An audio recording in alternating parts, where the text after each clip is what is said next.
அன்பான சகோதரர்களும் சகோதரிகளும், இன்று நாம் மனித வாழ்க்கையில் மிக உயர்ந்த இலக்குகளில் ஒன்றை பற்றி சிந்திக்கப் போகிறோம். அல்லாவின் அன்பை அடைவது.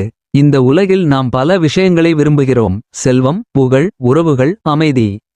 ஆனால் இவையெல்லாவற்றையும் விட உயர்ந்தது என்னவென்றால் அல்லாவின் அன்பு. ஏனெனில் அந்த அன்பு ஒருமுறை நமக்கு கிடைத்துவிட்டால் நம் வாழ்க்கையின் ஒவ்வொரு பகுதியும் அர்த்தமடையும். துன்பங்களும் கூட நமக்கு நன்மையாக மாறும், மனம் அமைதியாகும், உள்ளம் உறுதியாகும். இந்த உயர்ந்த நிலையை அடைவதற்காக நபிகள் நாயகம் ஸல்லல்லாஹு அலைஹி வஸல்லம் அவர்கள் நமக்கு கற்றுத்தந்த ஒரு அற்புதமான துஆ உள்ளது.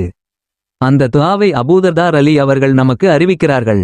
அது என்னவென்றால்: اللهم إني أسألك حبك وحب من يحبك والعمل الذي يبلغني حبك.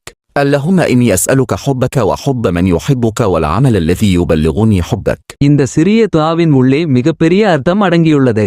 யா அல்லாஹ், நான் உன்னிடத்தில் உன் அன்பை கேட்கிறேன் என்று நாம் ஆரம்பிக்கிறோம். இதுவே நம்முடைய முதல் வேண்டுகோள். நாம் அல்லாஹ்வை நேசிக்க வேண்டும், அதைவிட முக்கியமாக அல்லாஹ் நம்மை நேசிக்க வேண்டும். அடுத்ததாக நாம் கேட்கிறோம்: உன்னை நேசிப்பவர்களின் அன்பையும் எனக்கு தந்தருள். இதன் மூலம் நல்ல மனிதர்களுடன் இணையும் பாக்கியத்தையும் நாம் கேட்கிறோம்.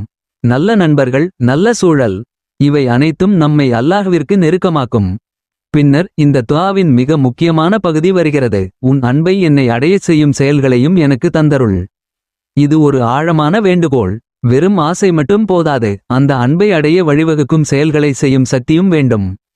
நம் தொழுகை, நம் திக்ர், நம் நற்காரியங்கள், நம் மனத்தின் தூய்மை, இவையெல்லாம் அல்லாவின் அன்பை ஈர்க்கும்.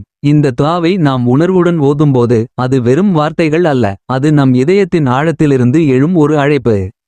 நபிகள் நாயகம் ஸல்லல்லாஹு அலைஹி வஸல்லம் அவர்கள் ஓதிய துஆ என்பதால் இதன் மதிப்பு அளவிட முடியாதது. நாம் இவர்களின் சொற்களைக் கொண்டு அல்லாஹ்விடம் வேண்டுகோள் வைக்கும் போது அது மிகவும் சிறப்பானதாகிறது.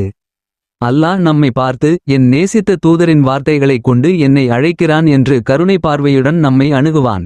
எனவே அன்பானவர்களே, இந்த துஆவை நம் தினசரி வாழ்க்கையில் சேர்த்துக்கொள்வோம். தொழுகைக்குப் பிறகு, தனிமையில் அல்லது மனம் கலங்கும் நேரங்களில் இதை ஓதுவோம். இதை ஓதுவதோடு மட்டும் இல்லாமல் இதன் அர்த்தத்தை நம் வாழ்க்கையில் செயல்படுத்த முயற்சி செய்வோம். நல்லதைச் செய்யும் ஒவ்வொரு முயற்சியும், தவறுகளை விட்டு விலகும் ஒவ்வொரு முடிவும் அல்லாவின் அன்பை நோக்கி எடுக்கும் ஒரு படியாகும். அல்லாஹ் நம்மை அவன் நேசிக்கும் அடியார்களில் ஒருவராக மாற்றுவானாக. நம் இதயங்களை அவன் அன்பால் நிரப்புவானாக. நம் செயல்களை அவன் மகிழ்ச்சிக்குரியவையாக ஆக்குவானாக. ஆமீன். இது போன்ற இனிமையான இஸ்லாமிய வஜியா தொடர்ந்து கேட்க எங்கள் சேனலை சப்ஸ்கிரைப் செய்யுங்கள். இந்த வஜியா உங்களுக்கு பயனுள்ளதாக இருந்தால் லைக் செய்து நன்மை பரவ பிறருடனும் பகிருங்கள்.